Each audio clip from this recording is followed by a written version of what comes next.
Hi everybody, in this video, I'll be shedding light on some important aspects of applying for a teaching job in the United States with an H1b visa.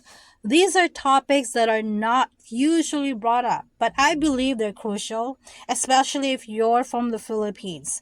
Knowing these things will help you make an informed decision on which visa to pursue. If you are not from the Philippines, some of these things do not apply to you.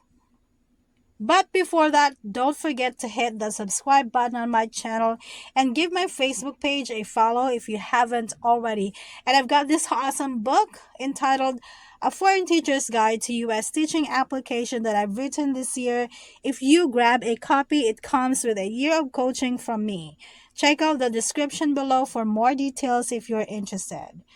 These videos will give you the basic things about J1 and H1b visas, so make sure to watch it later.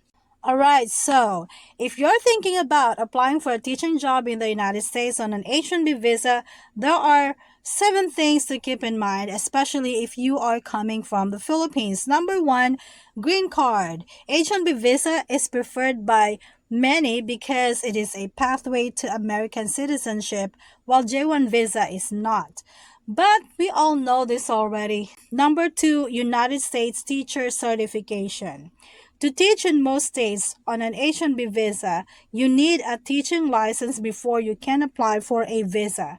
You do not need this if your visa is J1. Certain states like South Carolina have stricter rules about who can teach. Some states may have reciprocity agreements for teaching licenses, but many do not. So if you have a target state, you should take the relevant praxis exams and take care of the licensing requirements early on. The teaching license validity also depends on the state. I have the links to the teacher certification requirements by state in the description. Number 3, expenses. H1b visa is not cheap. If you're doing everything yourself, like applying to school districts directly without an agency, some school districts might ask you to pay the premium processing fee of 2,805 US dollars, which is a hefty 160,583 Philippine pesos. The premium processing can speed up the process to just 15 days. That is a huge amount of money. You have to be ready with this amount in order to move your application forward. Remember that this is not the only expense that you will have. You will spend money on obtaining your teacher certification, taking the praxis exams, apostille, medical exams, passport, criminal record clearance or NBI, and many other things.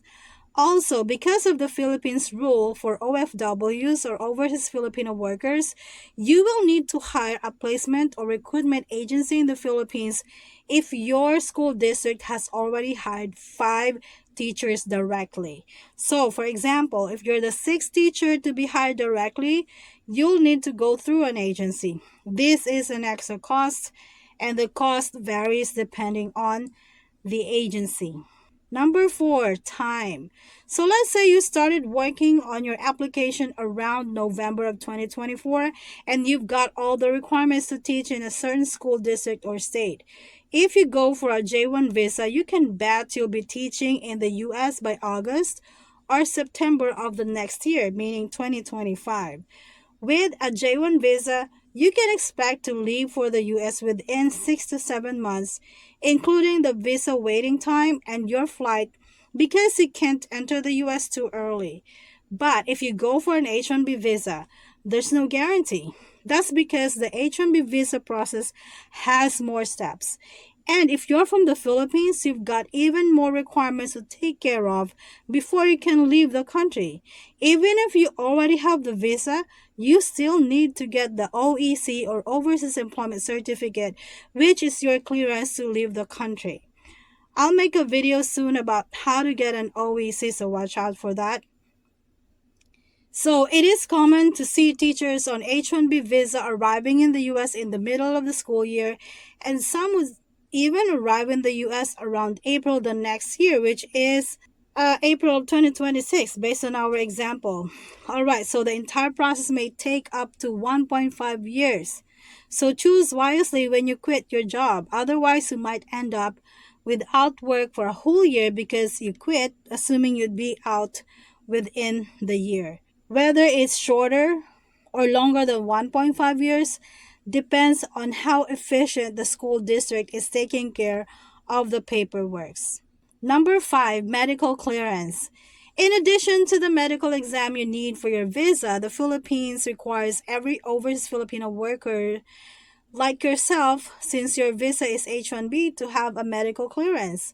I'm not sure if this is required in other countries, but here in the Philippines, it's a must have to get your overseas employment certificate, which I mentioned before. Some school districts might have specific exams they want you to take, but if they don't, just go for the general pre employment medical examination or PEME from any hospital accredited by the Department of Health. The PEME components and price differs from hospital to hospital and also on the patient's gender.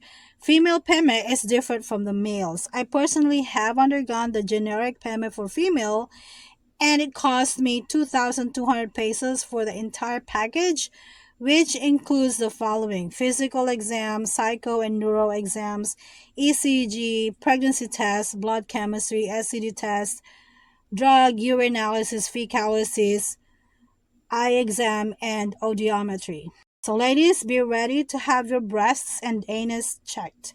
Remember that if you fail any of these tests, you may have to redo them, meaning additional cost, additional waiting time, or you may have to wait for a period of time to have another test, or you may not be cleared by the doctor at all.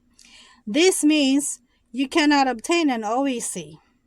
So, if you feel like you have a medical condition that will cause you to fail your medical exam, you should just opt for the J1 visa.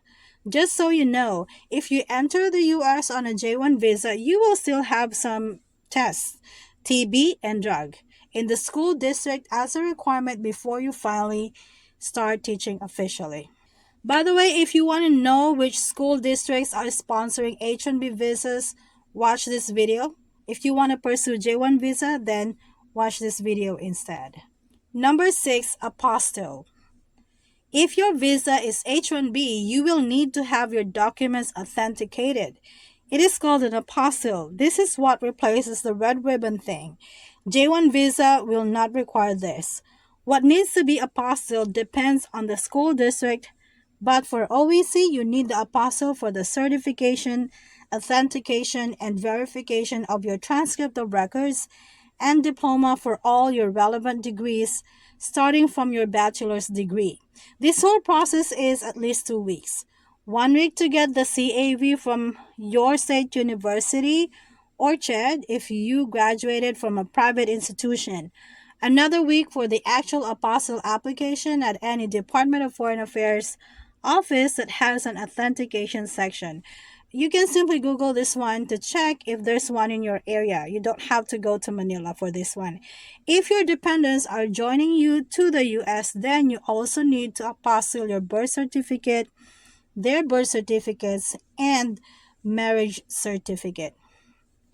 Number 7, dependents. For both J1 and H1B visas, the eligible dependents are the same: spouse, children who are unmarried and under 21 years old. If you're on an H1B visa, your family usually cannot tag along with you right away. They may have to wait a bit for their visas to come through. With a J2 visa, for the most part, your family can join you right away if you want that, since their visas can be processed together with yours. H4 visa holders, like your kids, can study in the US just like J2 kids. However, H4 spouses are not allowed to work while J2 spouses can work.